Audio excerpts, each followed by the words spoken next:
سفید موتی اور یاقوت سے بنی تختی جس کی لکھائی اور قلم نور ہے۔ لوح محفوظ کہاں رکھی ہے جس میں اس کائنات کے تمام راز لکھے ہیں؟ لوح محفوظ پر کس فرشتے کی ڈیوٹی لگی ہے اور کیا اس لوح محفوظ کے اندر لکھی تقدیروں کو بدلا جا سکتا ہے؟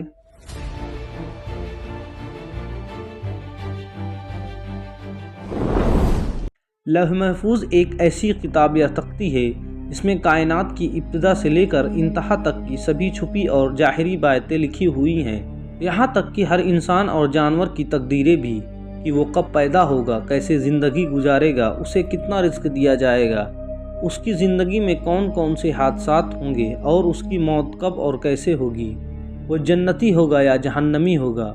مختصر یہ کہ کائنات کی ہر چھوٹی بڑی راز اس تختی میں تحریر ہے۔ مفسرین نے لکھا ہے کہ تمام رسولوں پر نازل ہونے والی آسمانی کتابیں بھی لوح محفوظ میں نقل کی گئی ہیں، اسی بنا پر قرآن مجید میں لوح محفوظ کو ام الکتاب کہا گیا ہے۔ دراصل جس طرح اللہ تعالیٰ کی وحدانیت پر اور اللہ کے تمام رسولوں پر ایمان لانا ضروری ہے، اسی طرح اللہ تعالیٰ کے فرشتوں پر، عرش و کرسی پر، قیامت کے قائم ہونے پر اور لوح محفوظ پر ایمان لانا ضروری ہے۔ دراصل لوح عربی زبان میں تختی کو کہتے ہیں اور محفوظ کے معنی وہ چیز جس کی حفاظت کی جائے، یعنی یہ ایک محفوظ تختی ہے کیونکہ یہ شیاطین کی پہنچ سے باہر ہے اور ہر طرح کی کمی بیشوں سے پاک ہے۔ روایت میں آتا ہے کہ اللہ تعالیٰ نے زمین و آسمان کی تخلیق کرنے سے 50,000 پہلے لوح محفوظ کی تخلیق فرمایا۔ اللہ نے جب قلم اور لوح محفوظ کو پیدا فرمایا تو اللہ نے قلم کو یہ حکم دیا کہ لکھ، تو قلم نے اللہ کی بارگاہ میں عرض کیا، یا رب العالمین کیا لکھوں؟ تو اللہ تعالیٰ نے ارشاد فرمایا کہ اس کائنات کی ابتدا سے لے کر انتہا تک، یعنی شروعات سے لے کر آخر تک تمام تر معاملات کو لکھ دے۔ قلم نے اللہ کے حکم کے مطابق لوح محفوظ میں تمام تر معاملات جو کچھ ہونے والا ہے سب کچھ لکھ دیا، لہٰذا آج تک جو اس کائنات میں ہوا ہے اور قیامت تک جو کچھ بھی وہ ہوگا، وہ تمام کے تمام بات اس لوح محفوظ میں لکھا ہے۔ حضرت ابن عباس لوح محفوظ کی بناوٹ و اشکال کے مطابق فرماتے ہیں کہ اللہ تعالیٰ نے لوح محفوظ کو پیدا فرمایا، اس کی لمبائی 100 سال کی مسافت یعنی دوری ہے، جس کی چوڑائی مشرق و مغرب کے فاصلوں کے برابر ہے اور موٹائی آسمان زمین کے برابر ہے۔ لوح محفوظ سفید موتی سے بنی ہے، اس کے صفحات سرخ یاقوت کے ہیں، اس کا قلم نور ہے اور لکھائی بھی نور ہے۔ لوح محفوظ کے مطابق اللہ تعالیٰ قرآن مجید میں سورہ البروج میں فرماتا ہے، بلکہ وہ ایک بڑی شان والا قرآن ہے جو تخت یعنی لوح محفوظ میں لکھا ہے، جس کی حفاظت کی گئی ہے، یعنی قرآن پاک بھی لوح محفوظ کی تختی پر لکھا ہوا ہے۔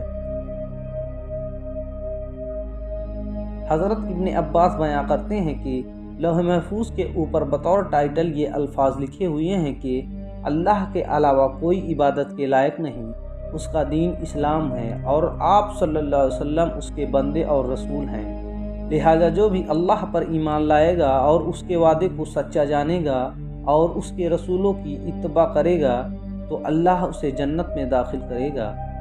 آخر میں ابن عباس فرماتے ہیں، یہ جو میں نے تمہیں لوح محفوظ کے متعلق بتایا ہے یہ سب میں نے خود نبی کریم صلی اللہ علیہ وسلم سے سن کر بتایا ہے۔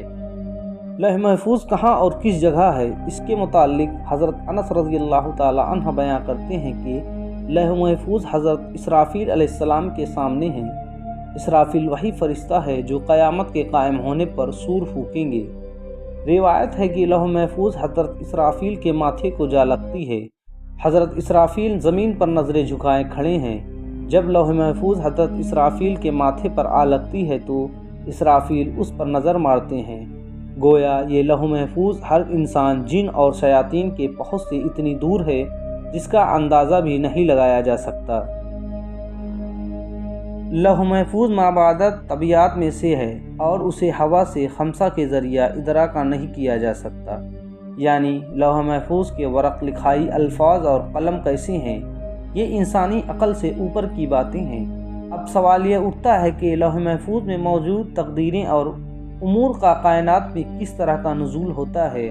دراصل لوح محفوظ سے پورا پروگرام لوح دوئم پر آتا ہے، جو لوح محفوظ جیسی ایک اور تختی ہے۔ لوح دوہم میں سے پروگرام الگ الگ انفرادی طور پر تمام جانداروں تک پہنچایا جاتا ہے، لیکن اب اس پروگرام میں انسانی ارادے بھی شامل ہوتے ہیں۔ مثلاً اگر لوح محفوظ یہ پروگرام نصر ہوا ہے کہ کسی آدمی کو ایک کام کرنا ہے، لہٰذا یہ کام انسانی ذہن پر بالکل اسی طرح وارد ہوتا ہے، اب انسان اس میں ذاتی ارادہ شامل کرتا ہے اور وہ اس کام کو سر انجام دیتا ہے، یعنی ہر امور اور کام میں انسان کا نیت اور ارادے کا مکمل اختیار ہوتا ہے۔